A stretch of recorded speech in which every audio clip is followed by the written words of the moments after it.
En todo el país y nosotros continuamos con más información en Ciudad Noticias y vamos a hablar un poco acerca de la actualidad económica, ¿no?, de nuestro país, Javi, porque en el día de hoy se dio a conocer una información importante desde el Banco Central. En el día de ayer ya anticipábamos un poco acerca de la inflación. Por supuesto, la inflación ha dado números que hacen que la tasa de interés del Banco Central haya tenido que moverse. Bueno, para esto y para entender un poco más, estamos en comunicación telefónica con Cristian Ocampo, el economista. Buenas noches, Cristian. Marianela y Javier te saludan. ¿Cómo estás? Hola, buenas noches, Javier. Buenas noches, Marianela. Saludo para usted y la audiencia.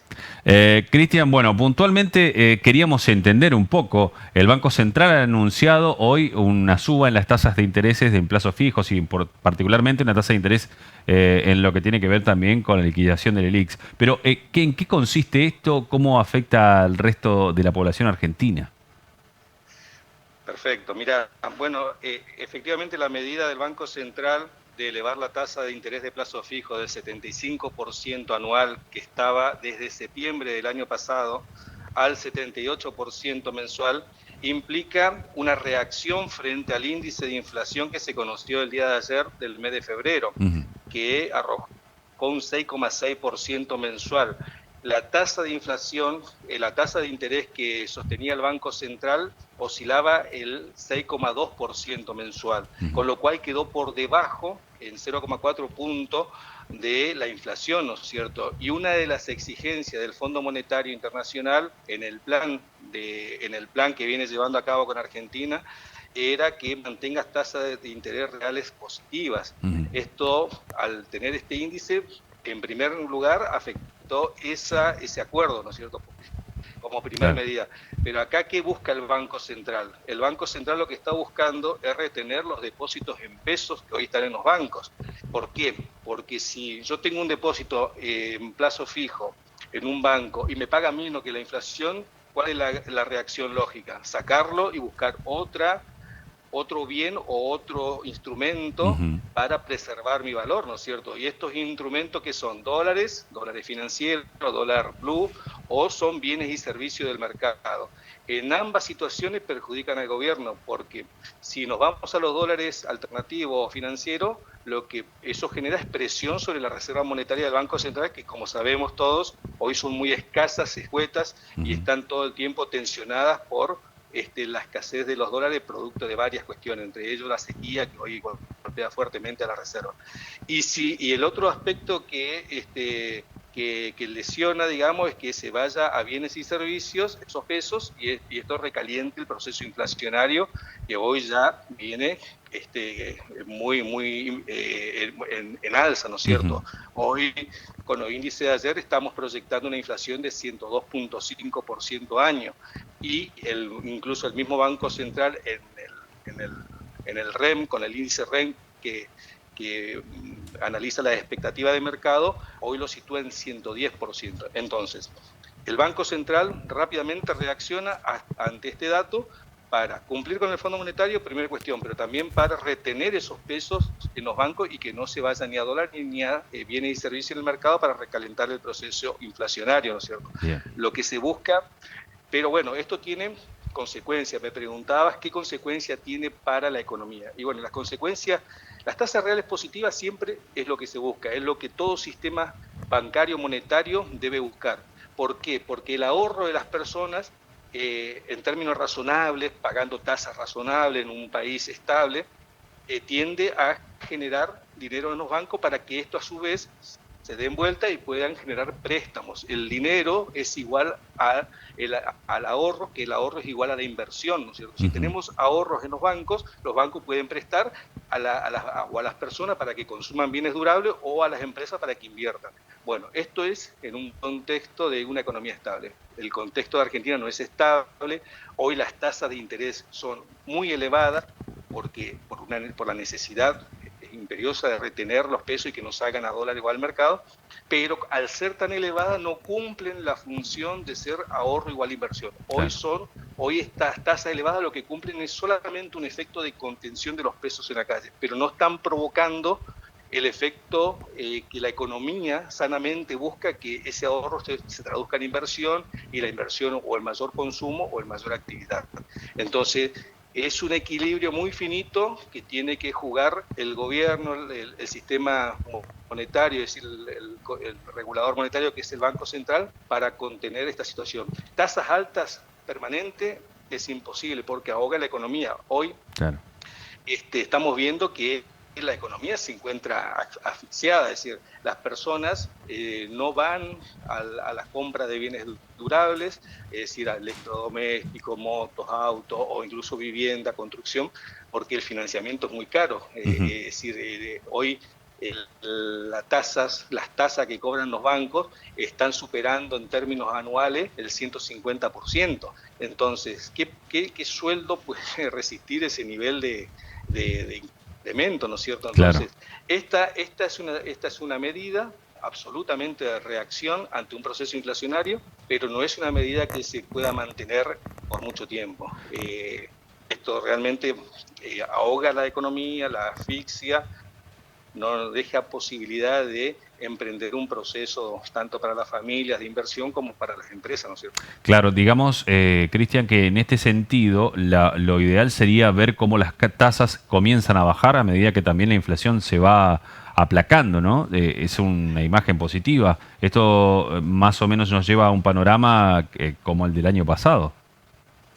Claro, lo ideal es que lo ideal es que la inflación esté por debajo de un dígito, digamos. Eso sería una situación normal, que estemos en un 6, 7, 8%. Para Argentina sería extraordinario, claro, viniendo del 100%, ¿no es cierto? En un país como Brasil, como Bolivia, como Paraguay, la inflación es del 3 o el 4% anual. Entonces ahí sí cobra sentido pagar una tasa real positiva, por ejemplo, de 6 puntos, donde la gente tiene su dinero en el banco y otro necesita el dinero, lo toma a una tasa razonable. ¿Por qué? Porque las tasas altas, ¿qué generan por otra parte? Generan que el negocio financiero sea la estrella, ¿no es cierto? Entonces, ¿qué me conviene a mí? Generar un negocio, una de economía real, una actividad real productiva, invertir en una máquina, invertir en capital de trabajo, o me conviene ponerla en el banco que me pague el 113% sin que yo mueva una sola máquina en una empresa. Claro. Entonces, las tasas altas no son buenas, son nocivas para la economía, pero hoy el Banco Central tiene un problema severo que es la escasa reserva para poder contener una salida, una corrida, una salida de los depósitos a bienes o a dólares que lo pueda contener, ¿no es cierto? Porque no las tiene la reserva. Entonces, no tiene otra opción. La medida, si vos me preguntás, es correcta si es de manual. Es de manual, tenés una inflación alta, tenés que subir las tasas. Es el instrumento de política monetaria que se dispone para contener que tus pesos no se vayan a la calle, ¿no es cierto? Pero eso no es una medida permanente. En economía siempre hay que mirar todo porque todo tiene un efecto cadena. Vos cada vez que tocas una variable tiene impacto en otra y en otra y en otra. Por ejemplo, si la inflación es alta, ¿esto qué te genera? Que vos aumentes las tasas. Eso es de manual. Pero si aumentas las tasas, la salida de depósitos, si no lo haces, digamos, la salida de depósitos, como te decía, se te van a dólares, claro, o se te van a los bienes del mercado y eso te genera dos problemas. Entonces, tenés que subir la tasa. La medida sigue siendo correcta. Pero te atenta contra la inversión productiva. Esto es lo que hoy seguramente el gobierno se ha debatido, subimos o no subimos la tasa. Bueno, la decisión fue subirla, no fue una decisión tan fácil de tomar porque se venía en un sendero, lo que se busca es generar un sendero de disminución de inflación y de tasas para poder retomar el ritmo de una economía normal, ¿no es cierto? Que se financia, que los emprendedores invierten, que las familias ahorran y ese ahorro lo canalizan a bienes durables o a la construcción de su vivienda o a la compra de su vehículo. Bueno, nada de esto va a ocurrir con este nivel de tasas. Cristian, también teniendo en cuenta, ¿no?, que tenemos un 2023, un año electoral, ¿esto también afecta a la economía de nuestro país? Sí, por supuesto. Afecta, a la economía la afecta, pero más afecta al gobierno, ¿cierto? ¿Por qué? Porque la situación de inestabilidad que siente la gente, la insatisfacción de poder acceder a los bienes durables, porque, siempre hay alguien que está comprando, renovando su electrodoméstico, quiere renovar su moto, su vehículo, quiere hacer una refacción en su casa, o por qué no construir, hoy no lo puede hacer, porque no tiene capacidad de financiamiento. Hoy los bancos no están prestando, o si lo prestan a tasas como te decía, 150% para arriba, ¿no es cierto? Entonces, hoy todo eso afecta el ánimo de la gente, su economía familiar, y esto en el año electoral complica principalmente a quien conduce, ¿no es cierto? Esto va a tener consecuencias y el gobierno lo sabe muy bien, por eso es una lucha permanente de buscar lograr reservas monetarias, que esas reservas permitan que las empresas demandantes de dólares, que son las importadoras, puedan resolver sus importaciones, estas importaciones puedan proveer de los bienes y servicios o de los insumos que necesita la industria local y aumentar la oferta productiva. Pero eso es a largo plazo, no se lo puede resolver con una medida y esperar que al otro día todo reaccione favorablemente. Y el año electoral no te permite justamente tener el tiempo para diseñar un plan económico donde vos puedas contar qué es lo que vas a hacer con la economía y que eso pueda ser tomado por la ciudadanía y todos los actores económicos en su conjunto para tener el efecto deseado. El año electoral es un año de inestabilidad. Lo que apela el gobierno es que no se genere una crisis mayor. Yo creo que el plan es sostener la actividad macroeconómica más o menos ordenada hasta las elecciones, y a partir de las elecciones, ya con volumen político, el nuevo gobierno, con esta aprobación popular de las elecciones, sí proponerse un plan a largo plazo que tiene que venir de la mano de un plan económico con muchas correcciones, con muchas variables a ajustar. Pensemos de que tenemos tarifas atrasadas, que no sé cuánto tiempo más va a aguantar el gobierno de regularlas o de liberarlas, ¿no es cierto? Porque los problemas de energía que hoy hay en el país, de las crisis energéticas de las distribuidoras, es por falta de inversión. Esa falta de inversión viene de la mano de la falta de actualizaciones tarifarias. Las actualizaciones tarifarias no se dan porque tienen impacto directo sobre los precios y los precios sobre la inflación. Entonces, es muy complicado corregir eso cuando lo que se busca es que la gente no entre en una crisis, digamos, de preocupación en el año electoral. Entonces, lo que tenemos que esperar que en este año el gobierno haga todos los esfuerzos por mantener una estabilidad dentro de lo que es una economía afectada. Cuando nos estás contando de que la economía, todo está concatenado, todo está unido a todo, y también hablamos de la falta de dólares del gobierno nacional, las elecciones, un año complejo, permitime agregarte en tu análisis un factor más. En los últimos días se estuvo hablando muchísimo del sistema financiero mundial, y acá va la pregunta que queremos también conocer un poco tu opinión y que nos cuentes un poquito qué consiste lo que está sucediendo con los bancos en Estados Unidos y también en las últimas horas en Europa. ¿De qué forma? Primero que nada, ¿cómo se está? ¿Qué sucede aquí en todo esto? Y en segunda cuestión, la segunda pregunta es ¿cómo nos afectaría? Bien, mira, la crisis se desató con el Silicon Valley Bank, que es un banco muy conocido, te diría es de primera línea a nivel mundial en lo que tiene que ver con financiamientos a las tecnológicas o a las inversiones de riesgo, ¿no es cierto? El Silicon Valley es un territorio muy conocido porque ahí se instalan y ahí nacieron muchas empresas tecnológicas. Entonces este banco creció y justamente se fundó con ese espíritu de financiar las inversiones de riesgo, las inversiones tecnológicas. Pues bien, esto venía funcionando muy bien hasta que se generó la crisis. ¿Por dónde se genera la crisis? Estados Unidos, post pandemia, guerra de Ucrania, en todo este contexto internacional de altas tasas de interés, de altas inflaciones, subió la tasa de interés. ¿Eso qué provocó? Que la tasa de interés de la Fed, de la Reserva Federal de Estados Unidos, atraiga a los inversores hacia los títulos de la Reserva Federal de Estados Unidos, que son los títulos más seguros a nivel de inversión mundial. ¿Esto qué provocó? Provocó que esa absorción de inversiones que fueron hacia esos títulos salgan de otros lugares.